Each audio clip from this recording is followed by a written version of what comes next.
Hello everyone, welcome to yet another episode on entrepreneurs.lk where we bring you insights from leading executives in Sri Lanka. When talking about leading executives in Sri Lanka, today we are here with the country manager of CIMA, Zahara Ansary.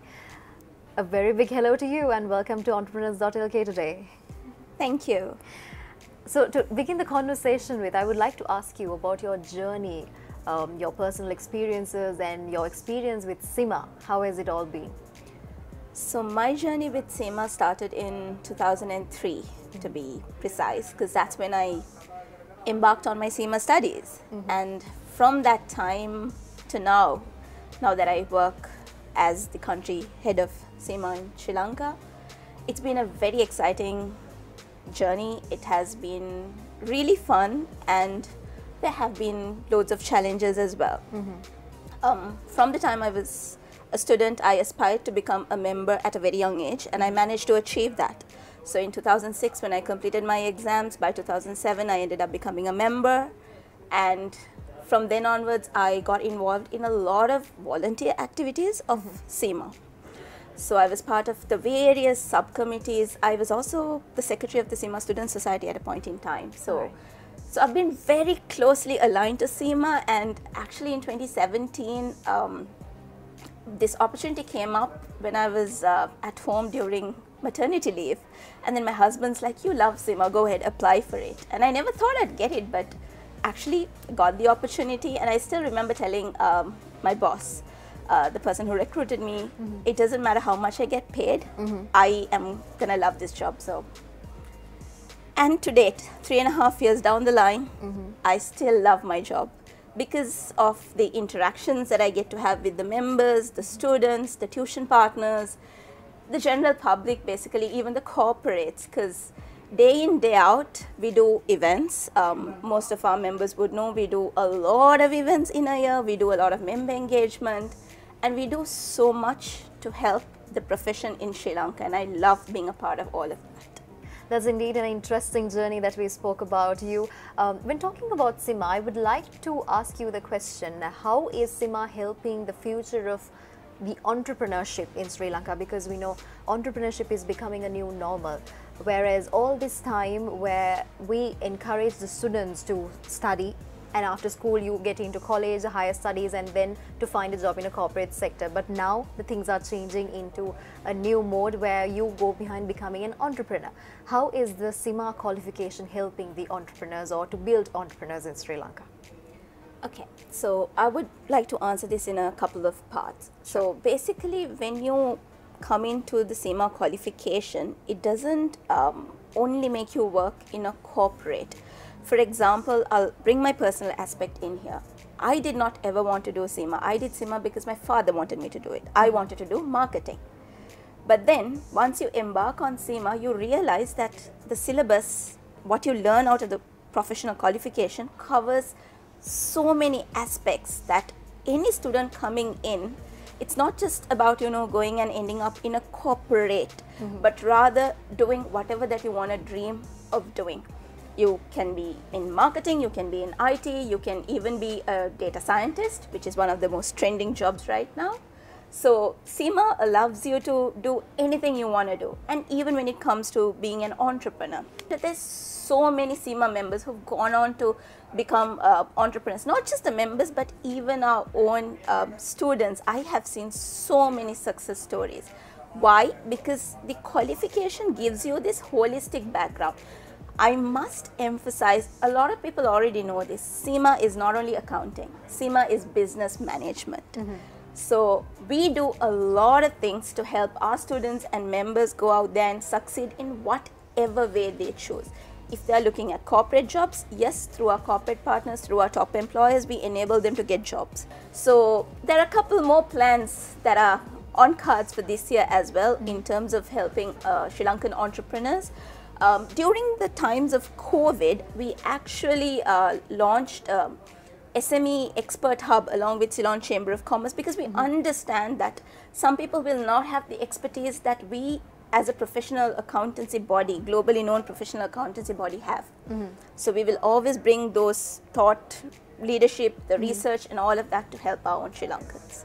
I think that's what we are exactly promoting through our platform as well, for the benefit of building up the entrepreneurs in Sri Lanka.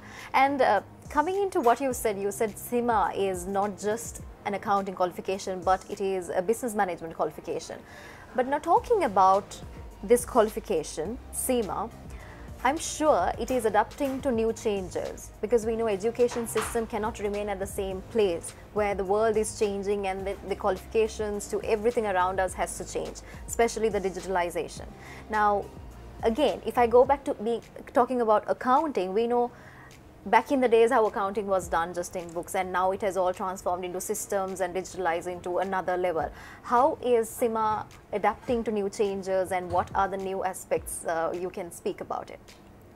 If I may also relate this back to question one of the reasons why I love being a part of CIMA is because we are the trendsetters in the profession. So through CIMA, answering your question, in terms of what are we doing with the changes in the environment, we've been at the forefront of bringing technology into the qualification. So back in 2017, 2018, there were loads of roundtables that were held across the world. 5,500 professionals got involved in this research called the Future of Finance Research.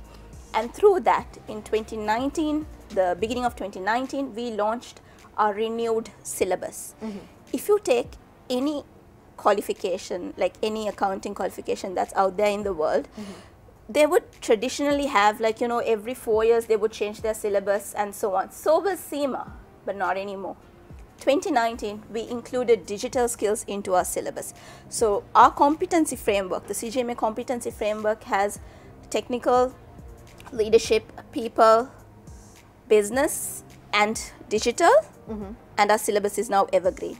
That means it can change any day, anytime. Students will be informed about it in advance, but we are very relevant for the times. You won't believe it, but if you ask any CIMA student out there, they'll tell you even things about artificial intelligence, machine learning, robotic process automation, because all of these matters. When you're in the business world, CIMA members are known as the trusted advisors to business. So we would want them to know everything that's happening in the world, because they need to have the right digital mindset, the digital skills, and the digital know-how as well. So CIMA's done a lot of work on it. And I also must mention, some of our audience probably will not be aware, but in 2017, CIMA and the American Institute of CPAs came together and created something called the Association of International Certified Professional Accountants. We are the largest and leading body of professional accountants in the world. So one of the reasons that I really like working for this organization is through the association, we get to learn everything that's new that's happening in the world. Even the world of audit is going to change. So there'll be something new that's coming up very soon. So that will be announced first in the US, and then probably we'll get to know. But through this association, a lot of things are being done for the accounting profession. And like you rightly said, it's going to, help our members to transform the new world and be a part of it. When talking about adapting to new changes, something we should talk about is about the COVID-19 global pandemic situation. How did this impact CIMA qualification? I'm sure this impacted all education systems around the world. How did you all adapt into this COVID-19 pandemic? So when the first lockdowns hit Sri Lanka, immediately we went into work from home in March 2020. Yes. To date, we are working from home, and all our students and all our members are being supported, all our stakeholders, with no impact at all to our operations. Again, this was enabled because of the association, because of CIMA having the right systems in place and so on. When it came to the COVID situation, like you rightly said, yes, for students it was a new thing. For a lot of people it was a lot of confusion, how we're going to complete our studies and so on. Fortunately, during this period, CIMA managed to do something that no other professional body could do. In 2015, we launched digital exams, like online exams basically, that students could go into a computer-based assessment center and sit and do that. So we were the first in the industry to do that. But when it came to 2020, we came up with the technology along with our partners to allow students to take exams from home, wherever they be. So last year, Sri Lanka had nearly 8,000 exams, of which 90% was exams taken from home. So there was no disruption to our students in terms of their progression, because I should also be very grateful to our registered tuition providers, because they just immediately picked up on online tutoring. Given the CIMA syllabus, the kind of qualification that we have, all of those things are possible because we have e-books, we have study support that's online, mock exams that's anyway online, and so on. So to be honest, it didn't really impact our students, and in fact I am very proud to say that we've had about 500 odd students completing CIMA last year, and a good 300 becoming members of the institute. Usually to get your membership you need to come for a face-to-face session, you need to do your assessment and so on. We immediately went on to Zoom, and then the assessors were fine with it, students were fine with it. So that's why this organization is such a great place to work at, because technologically we are up there. So we get to do loads of things really, really fast. And even for our members, in terms of the CPDs, in terms of the support towards them, we had quite a lot of things done up. And in fact, I think we were also featured on the entrepreneur.lk website as one of the companies that transformed the fastest, because we started our CPDs really fast. We went into the whole online webinar mode and all that. In addition to that, we understood our students, our members, they would have concerns, like, you know, if their companies were going through a hard time, if they did have pay cuts and so on. So for our students, we also introduced something called the resit offer. So throughout the year, there were 2 periods in which we gave our students an opportunity. If they do fail an exam, if they were unsuccessful, then they could do 1 resit free. And my progression team also, they did a lot of work around supporting the students, because we contacted all our students during the year. We created revision courses for them, we did a lot of study support, a lot of things was done by the team. So to be honest, CIMA Sri Lanka had a very good year last year because of the support given by the team members, and because our students and members made use of those. I think this is why you say even a pandemic can be turned into an opportunity, and this is exactly what CIMA has also done. Now, you as the country manager of CIMA, I would like to ask you the question of what are your plans for the future of CIMA? In Sri Lanka? In Sri Lanka, yes. Of course. So we are heading towards exciting times, and like you rightly said, we see loads of opportunities amidst the challenges.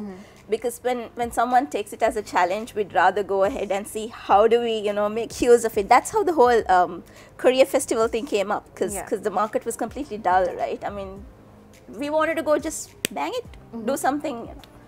So this year is going to be very exciting, because we're launching the finance leadership program, the CIMA finance leadership program. It is a amazing system, an AI-driven, you know, state-of-the-art technology-driven platform where students can learn all their OTQs on the system. And then they end up doing only the case study exams. So this is a revolutionary product that CIMA is coming out with. We are launching it on at the end of January this year. So it's going to be an exciting year for us with this product called FLP. In addition to that, there are loads of other initiatives that we have also planned for our members and our students. There is a special listing of CIMA members, icons and trailblazers that's going to come up very soon as well. So it's actually an exciting year for us. So we would like to wish you all the very best in that as well. On a final note, keeping this qualification CIMA away, we all know that you have risen up to become a leading executive in Sri Lanka.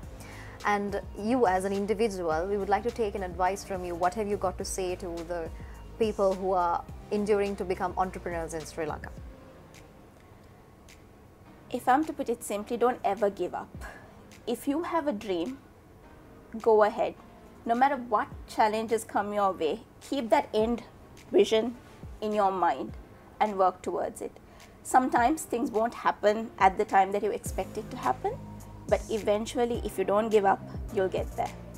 All right, thank you so much, Zahara, for joining me with Entrepreneur.lk and for sharing your insights with the ones who are watching us right now. Definitely, I'm sure they had a lot to take in from what you shared, especially the students who are aspiring to become entrepreneurs in future, or if you are stuck somewhere thinking what qualification that you need to take on.